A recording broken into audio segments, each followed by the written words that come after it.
तो भाद्रपद मास कृष्ण पक्ष की द्वादशी चौथे दिन जब भगवान 4 दिन के थे तब आए भोलेनाथ मिलने। कौन आए? भोलेनाथ। इधर जैसे ही कंस को जब ये पता चला, भद्रकाली ने जब बता दिया कि तुझे मारने वाला तो गोकुल में पहुंच चुका है, तो कंस ने सभी अपने साथियों को बुलाया। इमरजेंसी मीटिंग हुई, उसमें बड़े बड़े राक्षस आए, दानव आए। कोई कहने लगा मैं ऐसा कर दूंगा, कोई कहने लगा मैं वैसा कर दूंगा, लेकिन कंस को बात जची नहीं, क्योंकि इतना सुरक्षा पहरा अंदर जाएगा कौन?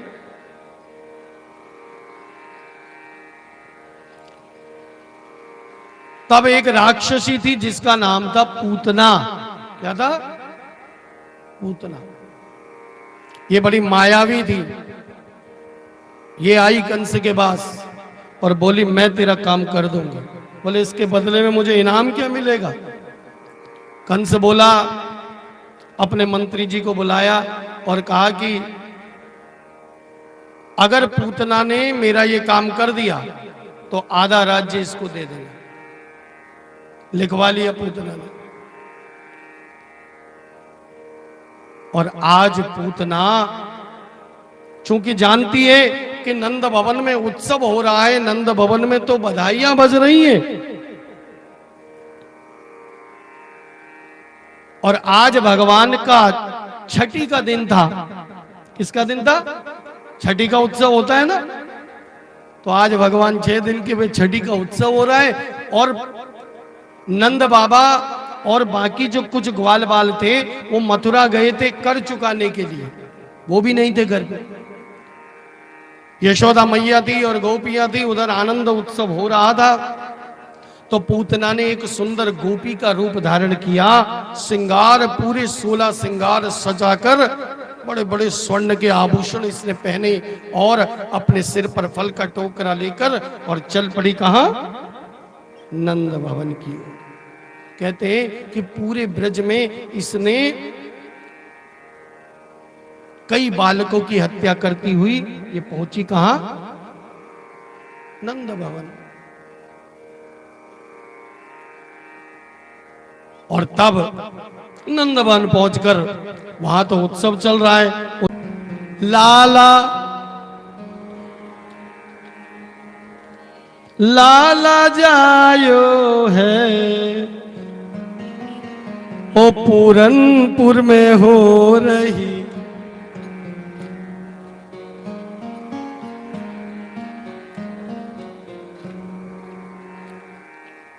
बोलिए बाल कृष्ण लाल की जय। और उत्सव हो रहा था, नंद रानी गोपियां नृत्य कर रही थी, तो ये गोपी रूप बनाकर पूतना पहुंच गई सीधे नंद महल के अंदर और नंद रानी के पास। अच्छा, मैंने आपको बताया था ना, यशोदा किसको कहते? जो सबको यश प्रदान करे। अब ये नई नवीली गोपी दिख तो रही है, लेकिन यशोदा सोचे कि कहीं मैं पूछ लूं तो कहीं ये नाराज ना हो जाए। हो सकता है किसी बड़े गोप की गोपी हो, और ये सोचकर नंद रानी बिठाती है, आओ बैठो बहन बैठो, और बिठाती है और बहुत सम्मान करती है। फल का टोकरा इसने दे दिया नंद रानी को, बधाई हो नंद रानी। और सब नृत्य कर रहे हैं, नृत्य करते करते सब झूम रहे, नाच रहे हैं। अब नंद रानी की गोद में लाला था, कुछ गोपियां कह रहे नंद रानी से तुम भी नाच लो, तो नंद रानी ने पूतना की गोद में ही दे दिया लाला को, जरा बहन इसको देखना। अब पूतना को अवसर मिल गया और पूतना ने लाला को अपनी साड़ी से छुपाया और सब झूम रहे, नाच रहे, किसी को कोई सुध बुद्धि नहीं रही कब ये पूतना मेरे ठाकुर को लेकर चली गई, कहा? महल से बाहर।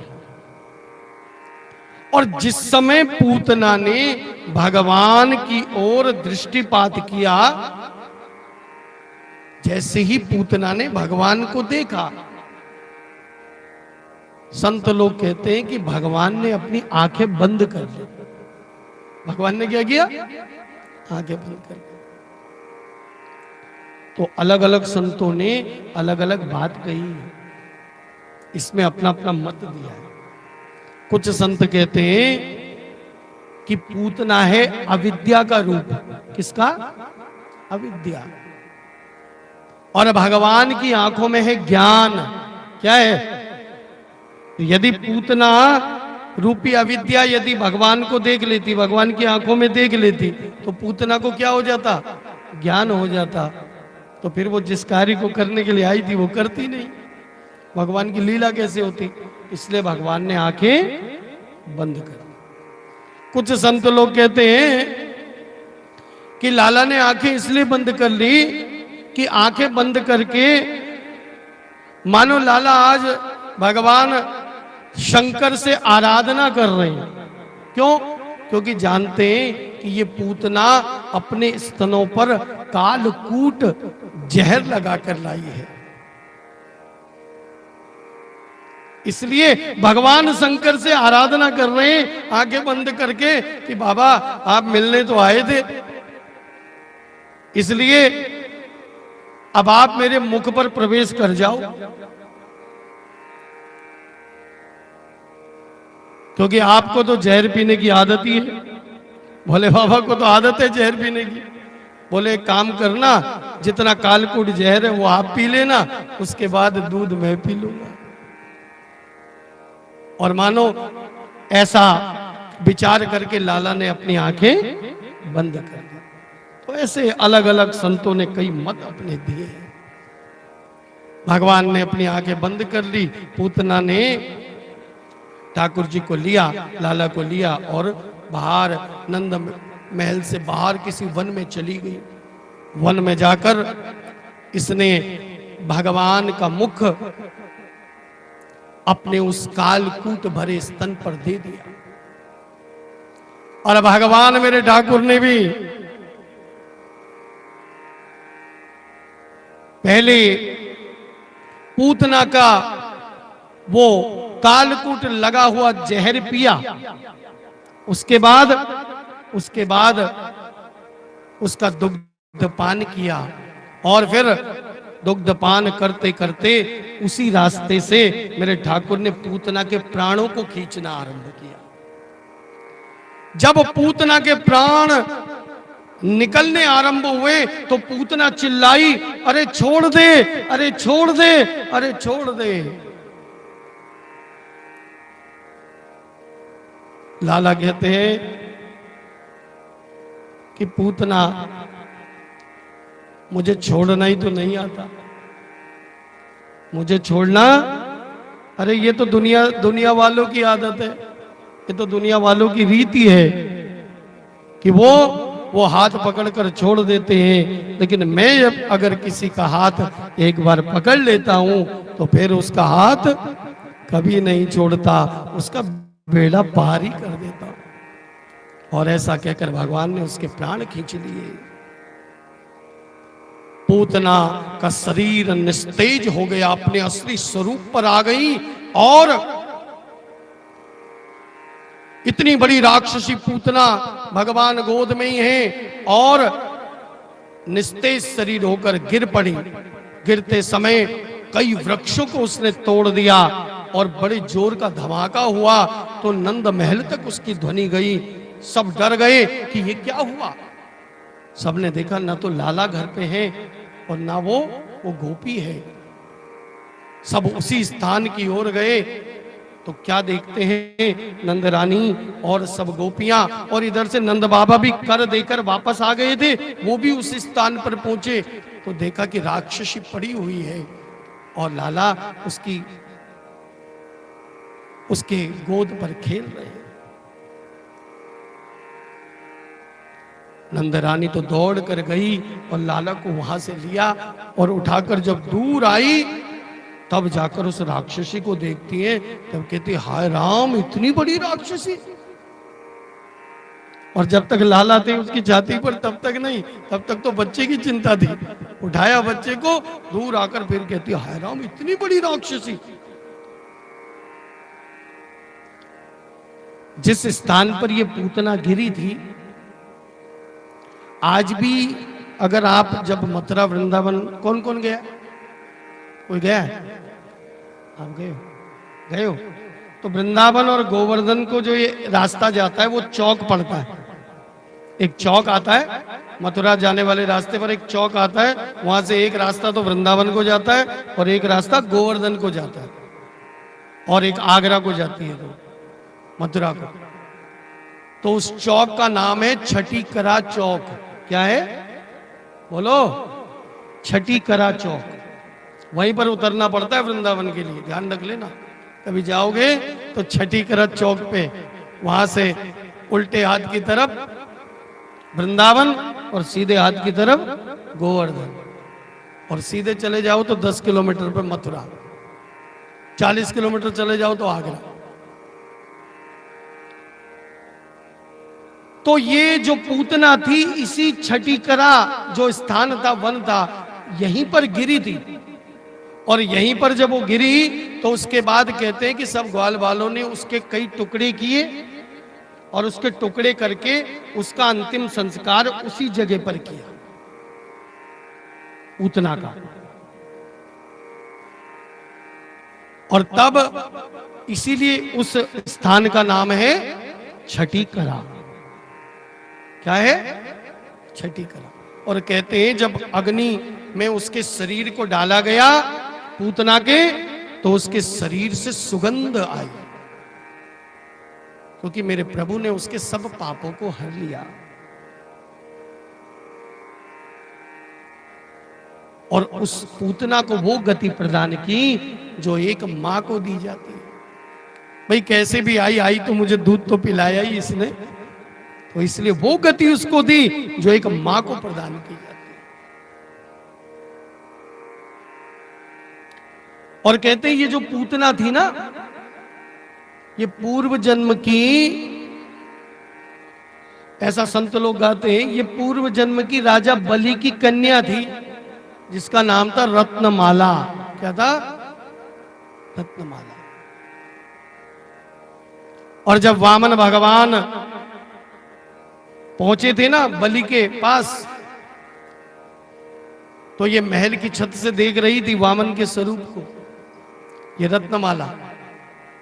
तो इसने वामन भगवान का वो छोटा सा 7 वर्ष का बालक वामन भगवान, उनको जब देखा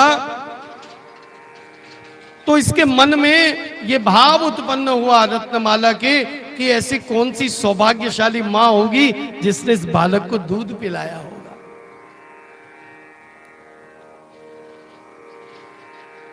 और जब बलि का सब कुछ छीन लिया वामन भगवान ने, बड़े होकर स्वरूप अपना बड़ा करके बलि को सुतल लोक में भेज दिया, तो तभी इसी रत्नमाला को क्रोध आया और इसने कहा अरे मैं होती तो मैं जहर देकर मार देती इसको। भगवान ने कहा तेरे दोनों संकल्पों को मैं एक ही अवतार में पूरा करूंगा। तो यही रत्नमाला पूतना बनकर आई, जिसने भगवान को जहर भी पिलाया और दूध भी पिलाया। इस प्रकार मेरे ठाकुर सबकी मनोइच्छा पूरी करते हैं। मैं बार बार कहता हूं कि श्रीमद् भागवत ये तो कल्प वृक्ष है, इसके नीचे बैठकर कुछ मांगा भी नहीं जाता, मांगने की भी आवश्यकता नहीं। आपके मन में जैसा भाव हो जाएगा वो भाव ही मेरे ठाकुर पूरा कर देंगे। ऐसा अद्भुत ये कल्प वृक्ष है। इसलिए जब यहां बैठो तो थोड़ा मन को भी सावधान करके बैठना, कहीं कोई ऐसा कुछ मत मांग बैठना। हम लोग ऐसे मनुष्य है ना, जीव हैं, हम लोगों को मांगना भी नहीं आता, इसलिए मन को भी भगवान से यदि मांगना है तो केवल उसको मांगो।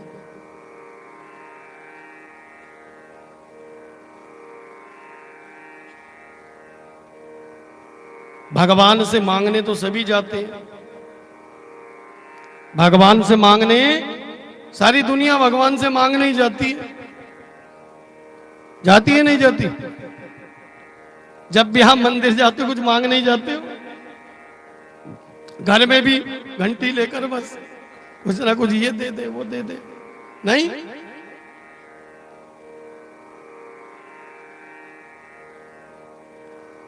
ऐसा लगता है भगवान ना हो गया कोई मुनीम हो गया, नहीं ना भाई आज ये दे दे आज वो दे दे।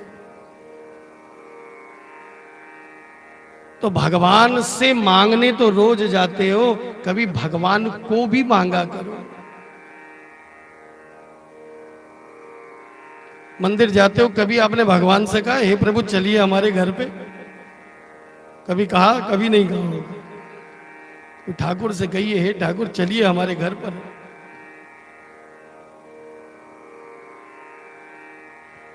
एक भजन बड़ा प्रसिद्ध हुआ था, वो जो रूखा सूखा दिया हमें कभी उसका भोग लगा जाना, कभी फुर्सत हो तो जगदम्बे निर्धन के घर भी आ जाना। हाँ। तो भगवान से मांगने तो रोज जाते हो, कभी भगवान को भी मांग लिया करो। भगवान को मांग लोगे फिर आपको कभी मांगने की जरूरत ही नहीं पड़ेगी।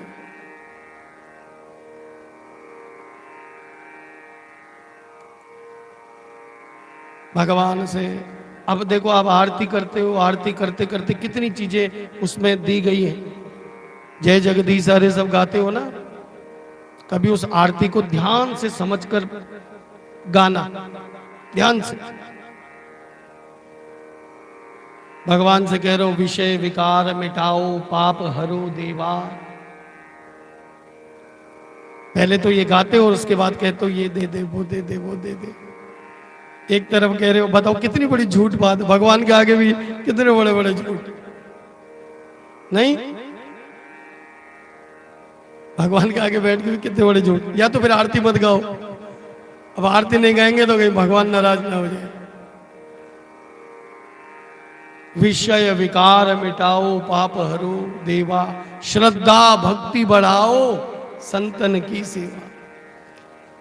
और एक जगह तो कमाल ही कर दिया, तेरा तुझको अर्पण। अरे तेरा तुझको अर्पण क्या लागे मेरा, बस ऐसा कहा। उसके बाद हे भगवान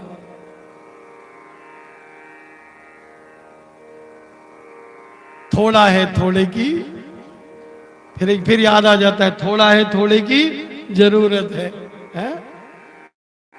भगवान 99 तो हो गए, बस 1 रुपया और दे दे, कितने हो जाए? 100 हो जाए। लेकिन 100 कभी होते नहीं,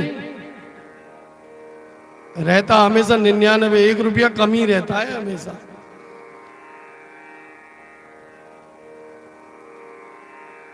आपको पता है कितनी बार आप रोज बोलते हो कमाई कमाई कमाई? क्या बोलते हो? कमाई बोलते हो ना। इसको कभी ध्यान से समझना, इसका असली मतलब है कम आई। क्या है? ये कभी ज्यादा नहीं आई, ये हमेशा कम ही आई।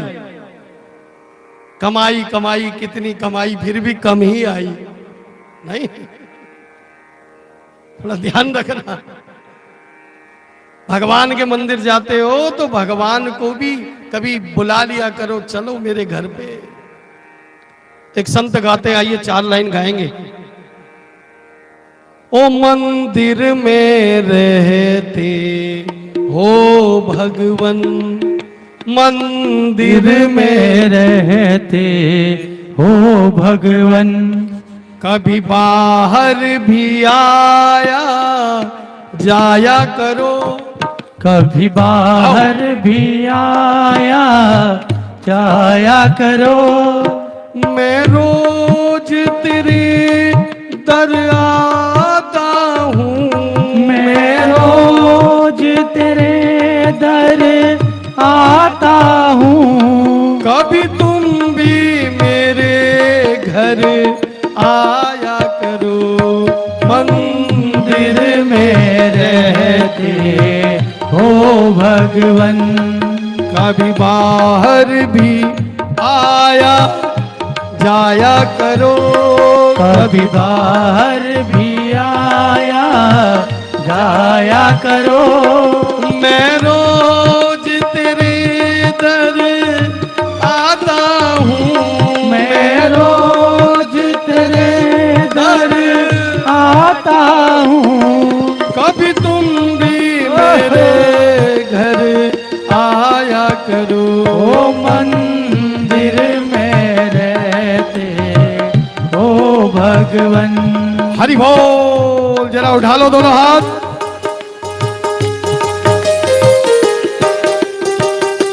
हरि बोल।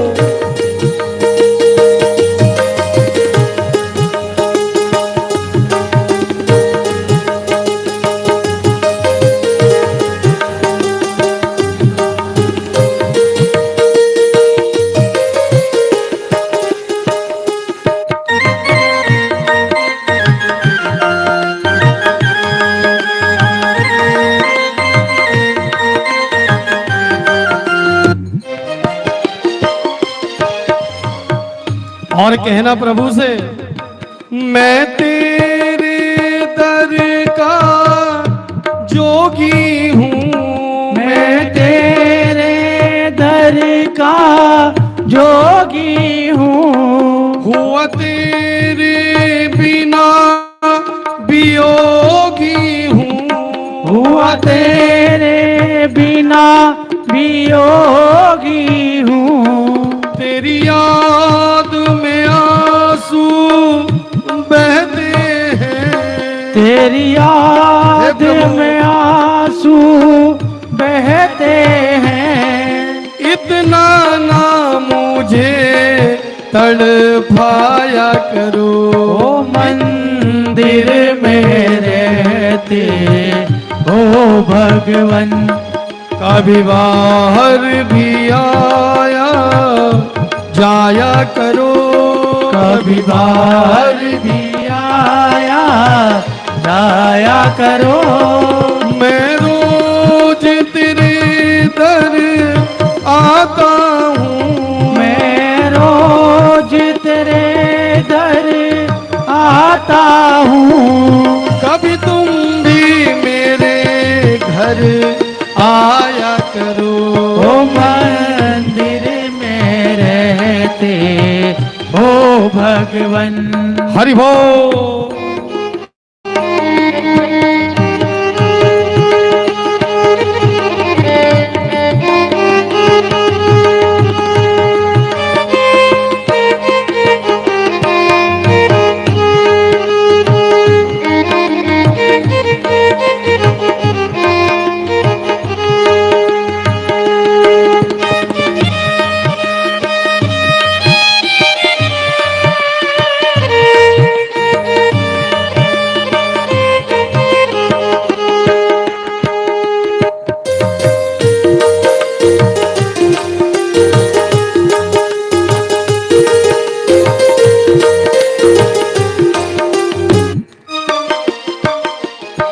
और कहना अपने प्रभु से,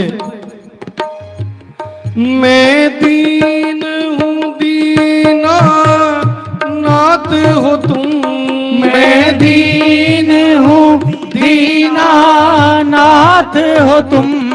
सुख दुख में सबके साथ हो तुम, सुख दुख में सबके साथ हो तुम। मिलने की चाहना मैं रोज करूं, मिलने की चाहना मैं रोज करूं। कभी तुम भी रे मिलाया करो। ओ मंदिर में रहते ओ भगवन। कभी बाहर भी आया जाया करो, कभी बाहर भी आया जाया करो। मैं रोज तेरे दर आता हूँ, मैं रोज तेरे दर आता हूँ। कभी तुम भी मेरे घर